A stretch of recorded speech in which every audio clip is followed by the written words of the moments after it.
മുസ്ലിം league നേതാവായിരുന്ന മരണപ്പെട്ടുപോയ ചെർക്കളം അബ്ദുള്ളയുടെ അനുസ്മരണ പരിപാടിയിൽ നിന്ന് ഒരാൾ പ്രസംഗിക്കുന്നതിലെ കുറഞ്ഞ ഭാഗങ്ങൾ കേൾക്കാനിടയായി. അയാളുടെ പേര് വള്ളിക്കുത്ത് ബഷീർ എന്ന. അപ്പൊ അദ്ദേഹം അതിൽ പറയുന്നത് ഷജറയോട് അടുത്ത് പോകരുത് എന്നുള്ളതാണ്. അദ്ദേഹം അതിന് തെളിവായിട്ട് ഇവിടെ ഖുർആനൊക്കെ ഓതുന്നുണ്ട്. നമുക്കതൊന്ന് കേൾക്കാം. അതുപോലെ തന്നെ അദ്ദേഹം ആ പ്രസംഗത്തിൽ സമസ്തയുടെ ഭിന്നിപ്പിനെ കുറിച്ചൊക്കെ പറയുന്നുണ്ട്. അത് നമുക്കൊന്ന് കേൾക്കാം. എന്നിട്ട് വിശദമായിട്ട് കുറച്ച് കാര്യങ്ങൾ പറയാനുണ്ട്.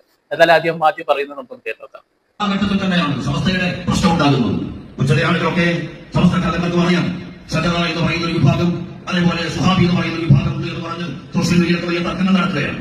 എന്ന് ഞാൻ മംഗലാപുരത്തെ താമസ്ഥാനാരോഹണ ചടങ്ങിൽ സംസാരിക്കുമ്പോൾ ഞാൻ പറഞ്ഞു, മനുഷ്യന് അള്ളാഹു നൽകിയ ആദ്യത്തെ വിലക്ക്, ആദ്യത്തെ താക്കിയത് മരത്തെ കുറിച്ചായിരുന്നു, സജറയെ കുറിച്ചായിരുന്നു. നിങ്ങൾ ആ മരം കൊള്ളെ അടുക്കരുത് എന്നാണ് ആദ്യം സ്വർഗത്തിൽ മനുഷ്യനെ പടച്ചപ്പോ അള്ളാഹു പറഞ്ഞത്. അതിന്റെ അർത്ഥം എന്താണെന്നറിയോ? ഷജറ എന്ന് പറയുന്നത് അത് വലിയ വടവൃക്ഷം പോലെ വളരുന്നതും ആഴത്തിൽ വേരുന്നതും മനോഹരമായ കായ്കനികൾ ഉണ്ടാക്കുന്നതും മാത്രമല്ല, അടുത്തു പോയാൽ മനുഷ്യൻ അപകടം ഉണ്ടാക്കുന്നതും ഷജറയിൽപ്പെട്ടിട്ടുണ്ട് എന്നാണ് ആ ആദ്യത്തെ താക്കിയതിന്റെ അർത്ഥം എന്ന് ഞാൻ മംഗലാപുരത്തെ രാജസ്ഥാനോഹരണ ചടങ്ങിൽ പ്രസംഗിക്കുമ്പോൾ പറയുകയുണ്ടായി. ഞാനിപ്പോ ഓർത്തു പോവുകയാണ്. സമസ്തയിലുണ്ടായ ഭിന്നിപ്പ് ഇപ്പോ APEK എന്ന പേരിൽ അറിയപ്പെടുന്നുണ്ട്. രണ്ട് വിഭാഗങ്ങളായിട്ട് രണ്ട് സമസ്തയും ഇന്ന് നിലവിലുണ്ട്. ഇപ്പോ EK വിഭാഗത്തിന്റെ ഇടയിൽ തന്നെ മറ്റൊരു ഭിന്നിപ്പുണ്ട്. അതിരൂക്ഷമാണ് അവരുടെ ഇടയിൽ, പല പ്രശ്നങ്ങളും നടന്നുകൊണ്ടിരിക്കുന്നുണ്ട്. അപ്പോ ആ വിഷയത്തെക്കുറിച്ചാണ് ഇപ്പൊ അദ്ദേഹം ഇവിടെ പറഞ്ഞു വരുന്നത്. നമ്മൾ കേട്ടു സുഹാബി ഷജറ എന്ന് പറഞ്ഞുകൊണ്ട്. അപ്പോൾ ഈ ലീഗിന് അനുകൂലമായി നിൽക്കുന്ന ആളുകളെ പറയപ്പെടുന്ന പേരാണ് സുഹാബി എന്നുള്ളത്.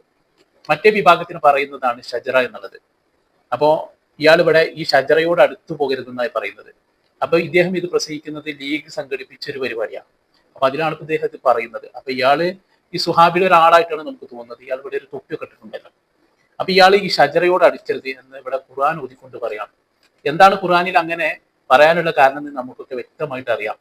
ആദം നബിയെയും ഹവ്വാ ബീവിയെയും സ്വർഗത്തിലേക്ക് പറഞ്ഞയച്ചതിന് ശേഷം അവിടെയുള്ള ഒരു മരത്തോട് അടുക്കരുത്, അതിലുള്ള ഫലങ്ങൾ ഭക്ഷിക്കരുത് എന്ന് പറഞ്ഞിരുന്നു.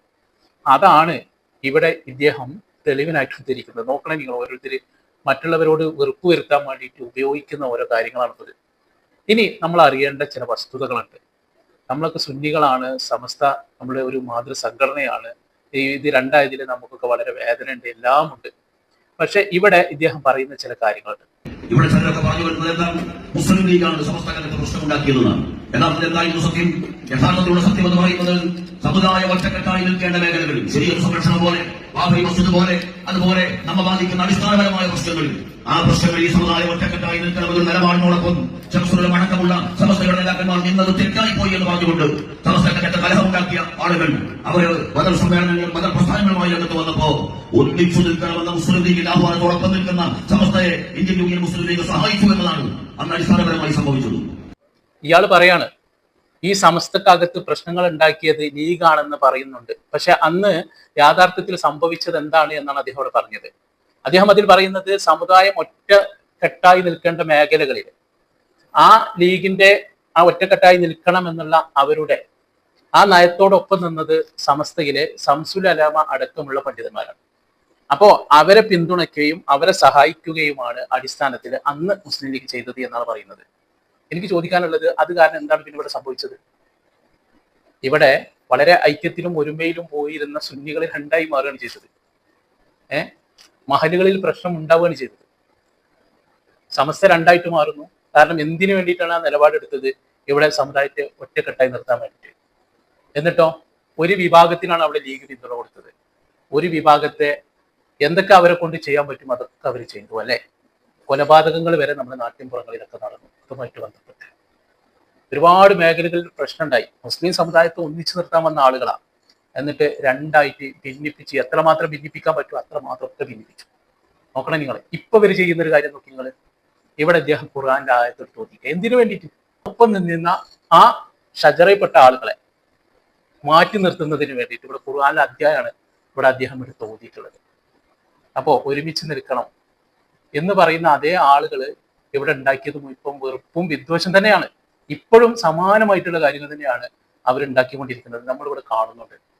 ഈ വള്ളിക്കുത്ത് ബഷീറിനോടൊക്കെ എനിക്ക് പറയാനുള്ള ഒരൊറ്റ കാര്യം, നിങ്ങൾ ഈ ഖുർആനും ഹദീസും അതുപോലെ തന്നെ കാര്യങ്ങളൊക്കെ ഉദ്ധരിക്കുമ്പോൾ നമ്മൾ മനസ്സിലാക്കേണ്ട ഒരു വിഷയമുണ്ട്.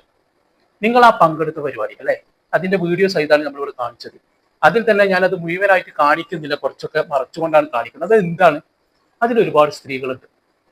അപ്പോൾ ആ വേദിയിലും സ്ത്രീകളുണ്ട്, അതുപോലെ തന്നെ ആ സദസ്സിലൊക്കെ സ്ത്രീകളും പുരുഷന്മാരും കലർന്നിരിക്കുന്നുണ്ട്. ഇതിന്റെ ഇസ്ലാമിക വിദ്യ എന്താണ്? അതൊക്കെ ഇത്തരം പരിപാടിയിലൊക്കെ ഒന്ന് തിരുത്തി നന്നാക്കിയിട്ട് പോരെ നിങ്ങൾ ഈ കോലത്തിലുള്ള കാര്യങ്ങളൊക്കെ പറഞ്ഞുകൊണ്ട് പ്രസംഗിക്കാൻ എന്നുള്ളതാണ് എനിക്ക് അദ്ദേഹത്തോട് പറയാനുള്ളത്.